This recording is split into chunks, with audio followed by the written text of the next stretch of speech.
नहमदुहु व नसल्ली व नसल्लिमु अला रसूलिहिल करीम, अम्मा बाद। मुअज़्ज़िज़ सामीन किराम, 14 अगस्त के हवाले से कुछ अर्ज़ करना चाहूँगा।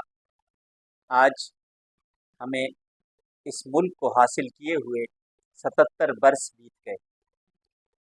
अल्लाह तबारक व तआला ने हम पे ये अजीम एहसान किया कि हमें एक आज़ाद मुल्क अता किया।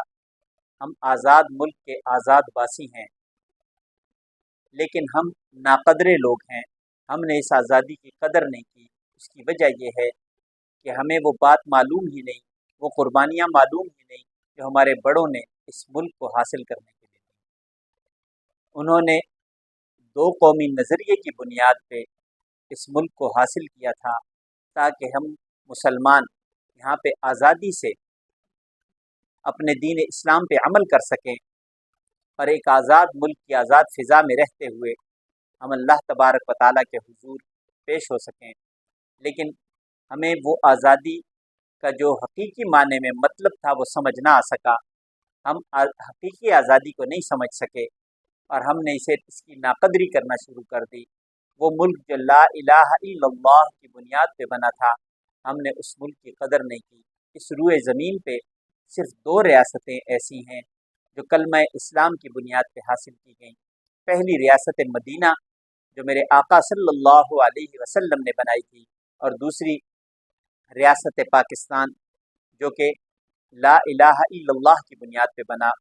और इस वक्त ये मुल्क जो आज़ाद है, लेकिन आज़ाद होने के बावजूद हमने इसकी कदर न की। कदर न करके हम आधा मुल्क गंवा बैठे, आधा हमसे चला गया, आधा जो मुल्क रह गया है हम इसकी कदर नहीं कर रहे। अगर कदर नहीं करेंगे तो हमारे लिए हालात मज़ीद मुश्किल से मुश्किल तर होते चले जाएंगे। इसलिए आज़ादी ये नहीं कि हम जुलूस निकालें, हम ढोल बाजे बजाएं, हम गाड़ियों में ऊंची आवाज़ में डेक लगा के इंडियन गाने बजा के हम शायद ये समझते हैं कि शायद आज़ादी का मतलब ये है कि हम आज़ादी से नाच गाने कर रहे हैं। नहीं, ये आज़ादी इसलिए मिली थी कि हम आज़ादी के साथ अपने रब के हुजूर उसकी इबादत कर सकें, अल्लाह तबारक व तआला को राज़ी कर सकें, और हमें इस इबादत में अल्लाह का नाम लेने में कोई रुकावट पेश ना आए। आज़ादी तो हमें मिल गई, हमारे बड़ों की कुर्बानियों से। हमारे बड़ों ने जो कुर्बानियाँ दी हैं वो किसी से पोशीदा नहीं। इस्मतें लूटी हैं, जानें गई हैं, खून की नदियाँ बही हैं, तब जाके ये मुमलिकत खुदादाद पाकिस्तान हमें मिला है। हमें इसकी कदर करनी है। अगर हम इसकी कदर करेंगे तो अल्लाह तबारक व तआला हम पे फजल करेंगे, और अगर हम इसकी नाकदरी करेंगे तो अल्लाह तबारक व तआला हमारे लिए मुश्किलात पैदा कर देंगे। वजह यह है लइन शकरतुम लअज़ीदन्नकुम व लइन कफरतुम इन्न अज़ाबी लशदीद। ये अल्लाह तबारक व तआला का हुक्म है। जब तुम नेमतों पे अल्लाह का शुक्र करते हो तो अल्लाह नेमतें बढ़ाते चले जाते हैं, और अगर तुम नेमतों पे नाशुक्री करते हो तो अल्लाह तबारक व तआला की पकड़ बड़ी ज़बरदस्त है। देख लें कितने मुश्किल हालात आ रहे हैं, ये हमारी नाकदरी की वजह से आ रहे हैं। माशी तौर पे परेशान हैं, और वो परेशानियाँ हम साथ लिए चल रहे हैं।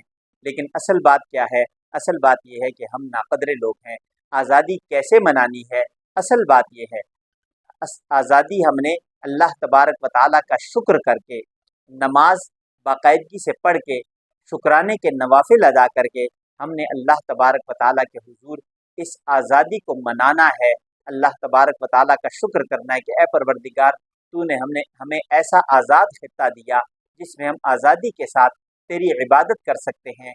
वगरना मुत्तहिदा हिंदुस्तान में जो कुछ था वो सबको मालूम है, किसी से पोशीदा व मख्फी नहीं। इसलिए ख़ास तौर पे नौजवानों को मुखातब करके मैं ये कहूँगा कि इस नेमत की कदर करें।